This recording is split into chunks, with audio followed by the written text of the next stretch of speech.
Hi Virgo, welcome to my channel, Pink Sky Tarot. I'm Elle. Special hello to my subscribers. Thank you so much for being here. And if you are new here, please come join us. Also, be sure to check me out on Instagram for daily guidance messages. And if you're interested in booking a personal read with me, just send an email to pinkskytarot@gmail.com and I will send you the information.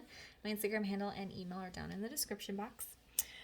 I'm a few days late, but it's February now, so we are going to take a look and see what energies are coming in for you this month. If you didn't get a chance to check out your January readings, you can find those on your on the Virgo playlists. But I feel like February is going to be like a good turning point for everyone for some reason. I just feel that in their energy, so I'm kind of excited to see what's going to be coming out for everyone.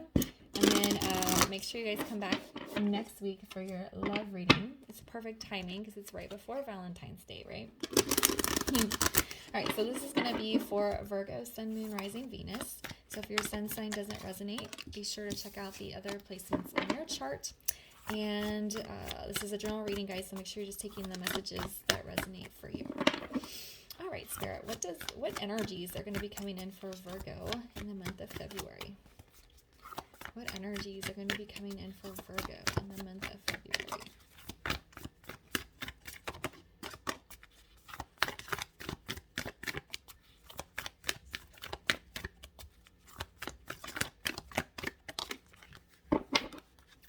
All right, let's take a look.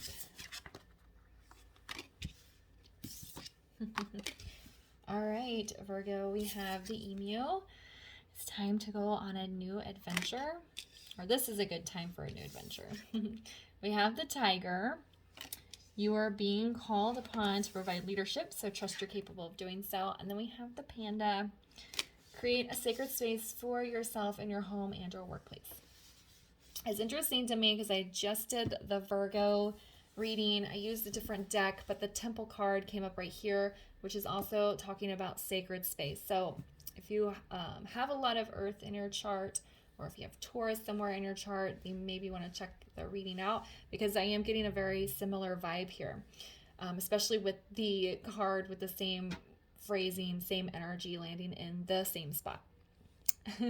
Anyway, so what I'm feeling here with the tiger and the emu is that it is time for you to take control and leadership of your own life.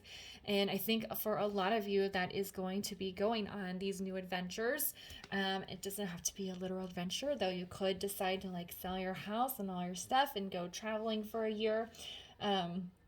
It could just be taking on a new job, a new career path. It could be removing yourself from a relationship that's bad. It's just like taking charge of what you want, of your own life, and not being afraid to kind of just head out there and see what happens. Okay, and you're going to do that by connecting with source here with this panda. That's where you're going to find the answers. That's where you're going to listen to your intuition. Your intuition has probably been telling you for a long time. It's time to leave this situation, whatever it is for you. It's time to go on an adventure, but you haven't been taking charge of yourself, taking leadership of your own life. And so Spirit's saying it's time for you to do that. Okay?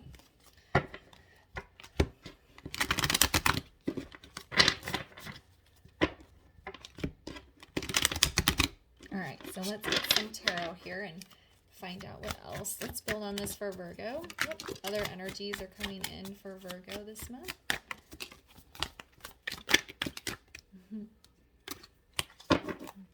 What energies are coming in for Virgo this month?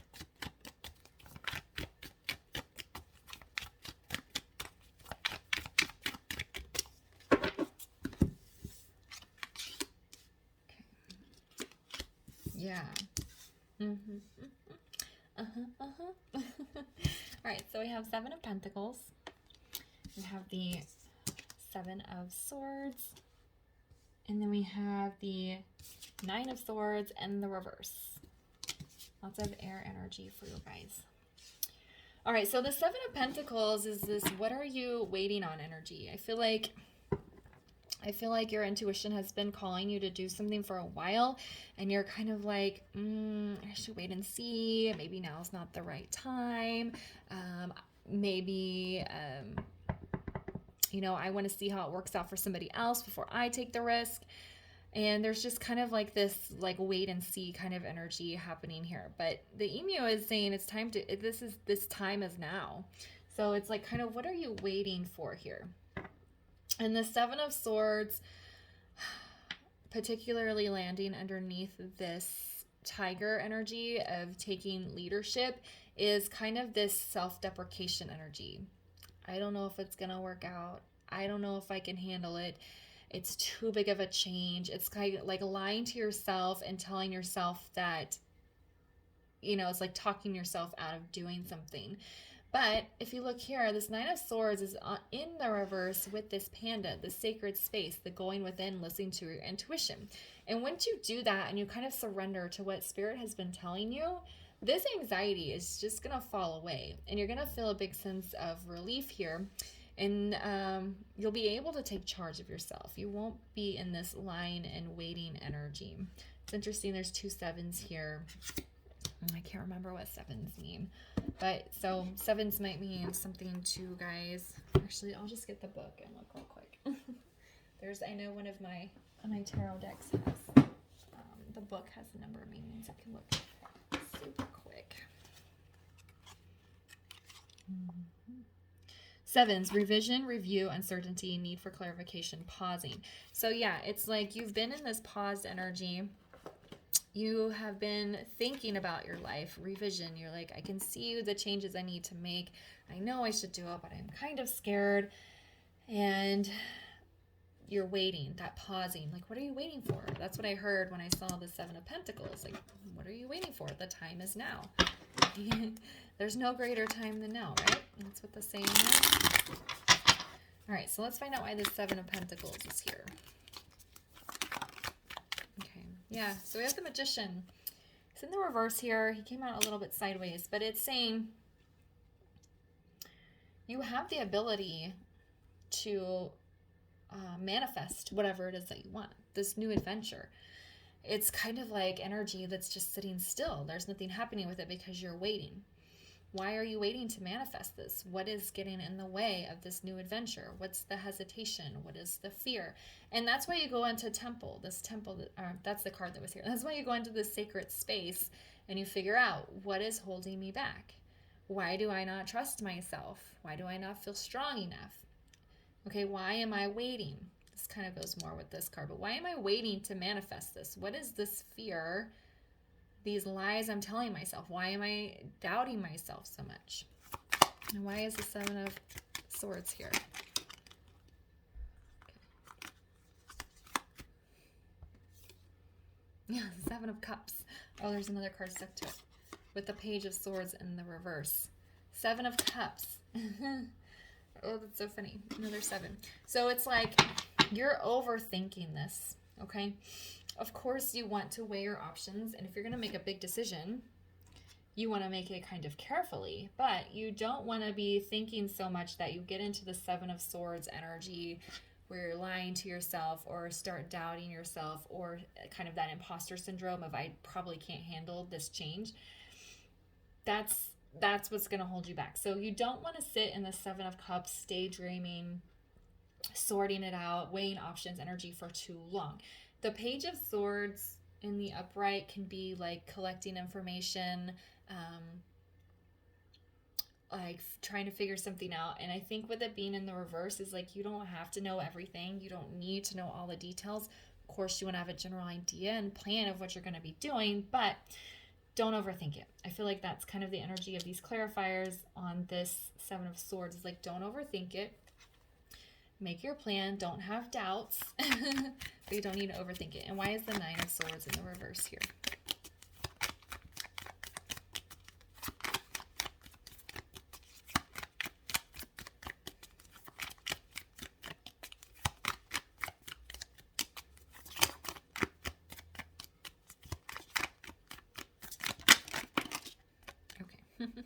Oh my goodness, guys.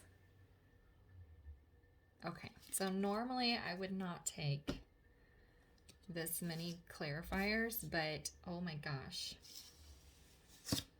All right. We have the Five of Swords in the reverse. We have the 10 of Swords in the reverse, and then we have the 6 of Swords. so many swords. Like we have 1, 2, 3, 4, 5, 6, 7, 8, 9 cards out, and 6 of them are swords. You're way in your head too much. Okay, you got to get out of your head and tap into this panda energy. Go into source, that sacred space within self, and stop being in your head so much about this. Okay, so 5 of Swords in reverse. Once you stop having these internalized conflicts, and once you let go of the back and forth of like, man, I'd really like to do this, but I'm not good enough, or it's gonna be too expensive, or it's gonna be too hard, I don't know. Once you get out of like that inner conflict energy, then that's when this anxiety is gonna be released. That's when the pain of that's how you're going to be able to close out the cycle that you're currently in. Okay, new adventure. Whatever cycle you're in has been very painful. I feel arduous, long. And so once you get out of this back and like internal conflict and let go of the anxiety, then you're going to be able to close out this cycle, because 10s are the end and they go back to an ace, which is a brand new beginning, right? So you have to close the cycle out. As it being in the reverse, it always seems like these swords are falling out of the back of the person. You're releasing that pain so you can close out the cycle. And then we have the 6 of Swords, transition. Okay, that's what it's all about.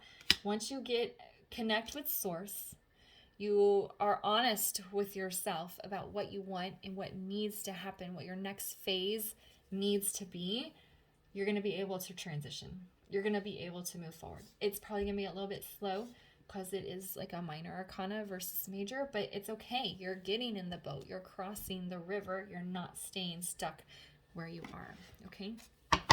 This energy feels very intense. It's light, but it's like, all right, I gotta do it, and so I'm just gonna. That's what it feels like, okay? So let's get you guys a guidance card here.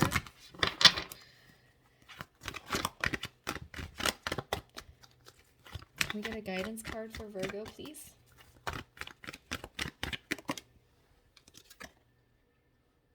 Relaxation. When you're in 5 of Swords, 9 of Swords, 10 of Swords, 7 of Pentacles, 7 of Cups, 7 of Swords energy, your energy is very intense, okay? Your head is spinning. And you're holding yourself back, which is probably giving some of you anxiety, making you anxious or worry. So Spirit wants you to relax. Spirit wants you to release all this swords energy, go into your sacred space, pinpoint exactly what it is that you want and the changes you need to make. Then get in this tiger energy and be like, I'm going to do it. I'm going to take charge of my life. I'm going to regain control here and go on my new adventure. It's pretty interesting how similar this reading is to Taurus. So, yeah, even if you don't have Taurus in your chart and this is resonating, I'd go give it a look, because it's pretty interesting. And I used completely different decks. I used the same clarifying deck and the same guidance deck, but the 2 decks, they're totally different. Okay. All right, I'm going to leave the reading there for you. I hope you found that helpful. If it resonated, please leave a comment, like, subscribe, and share. Don't forget to come back next week for your love reading, and I'll see you guys later. Bye.